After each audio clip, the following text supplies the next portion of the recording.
হে মাই টক মিষ্টি ফ্যামিলি, কেমন আছো সকলে? আমি দেবস্মিতা চলে এলাম আবার একটা নতুন মিনি ব্লগ নিয়ে। ঠিক যেরকম আগের ব্লগে কথা দিয়েছিলাম গড়িয়াহাটের মিনি ব্লগ নিয়ে আসবো, ঠিক সেরকমই চলে এসেছি। তবে অন্য সময় হলে এতক্ষণে হয়তো পুজোর মধ্যে অনেক অনেক কালেকশন তোমাদেরকে ঘুরিয়ে ফিরিয়ে দেখাতাম, মার্কেটে কী নতুন কালেকশন এসেছে। তবে সত্যি কথা বলতে গেলে এই বছরে না আছে সেরকম মুড, না আছে সেরকম পরিস্থিতি। কিন্তু তারপরেও সময়ের সাথে তাল মিলিয়ে যেহেতু চলতে হয়, তাই কিছু কিছু জিনিস না করলেই নয়। তাই ভাবলাম যে বাপির জন্য তো কিছু তো কিনতে হবেই। তো সেই ক্ষেত্রে আমরা গড়িয়াহাটে এই নিউ পাঞ্জাবি স্টোর্সেই কেনাটা প্রেফার করে থাকি। তো নিউ পাঞ্জাবি স্টোর্সে বেসিক্যালি 3খানা আউটলেট রয়েছে। আমরা সবথেকে বড় যে আউটলেটটা রয়েছে সেখান থেকেই কেনাকাটি করে থাকি সবসময়। তো আমরা অনেক দিন পর যেহেতু এসেছি, একেবারে ভুলে গেছি যে কোন জায়গাটাতে সেই স্টোরটা রয়েছে। তো যাই হোক, ওদের সেকেন্ড স্টোরটাতে ঢুকে পড়েছিলাম, কিন্তু সেখানেও কিন্তু কালেকশন প্রচুর প্রচুর পরিমাণে।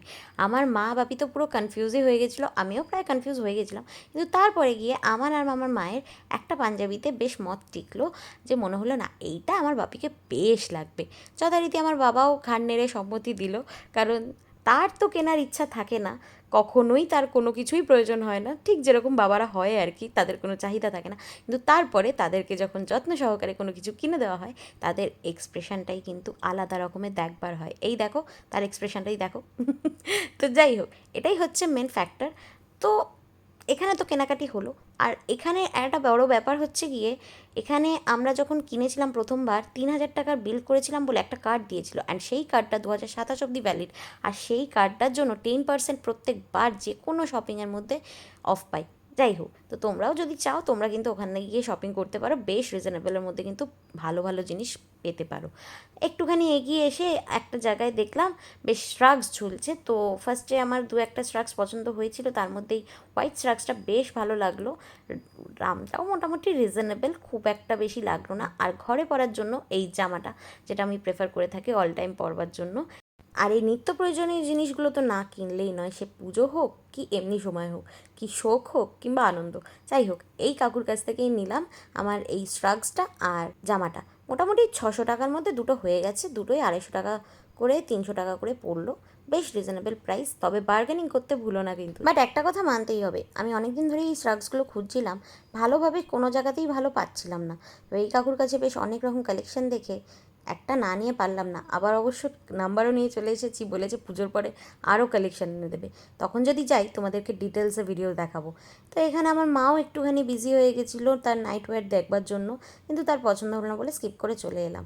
তবে এই গড়িয়াহাট এমন একটা জায়গা না, যেখানে কিন্তু সমস্ত রকম জিনিস একেবারে পাওয়া যায়। একটু ঘুরে ঘাড়ে দেখতে হবে আর বার্গেনিং করতে হবে, সে ঘর সাজানোর জিনিস হোক কিংবা ফ্যাশন ওয়্যার হোক।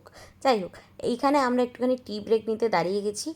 আমার মনে হয় তোমরা যারা যারা আমার ব্লগ ফলো করো, আগে গড়িয়াহাটের ব্লগটা দেখলেও মনে করতে পারবে এখানে দাঁড়িয়ে আমি সোরা চিকেনজি খেয়েছিলাম। তো এখানে আমি এসে মোটামুটি খেতে এটা পছন্দই করি। এখানে লস্যি থেকে শুরু করে সোরা চিকেনজি সব রকম থাকে, আর পাশেই চাও বিক্রি হয়। তো আমার মা বাপি চা খেতে প্রেফার করে, আর আমি এদিকে লস্যি।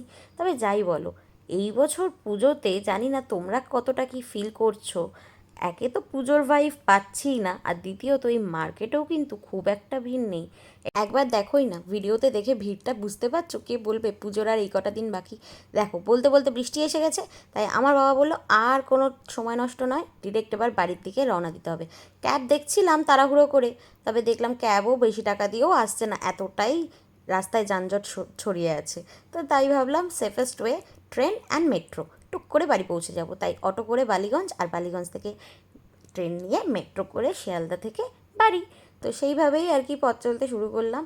তবে যাই বলো, এই বছরটা সত্যিই একটা অদ্ভুত বছর, যেখানে কিন্তু পুজো এসেছে কিন্তু তার ভাইভ নেই। যাই হোক, এসে গেছি বাড়ি, দেখতেই পাচ্ছ আমার মা হনহনিয়ে এগিয়ে যাচ্ছে। সো আজকে মিনি ব্লগটা এই অবধি থাক। অবশ্যই জানাতে ভুলো না কেমন লাগলো। দেখা হবে অন্য ব্লগে, টাটা।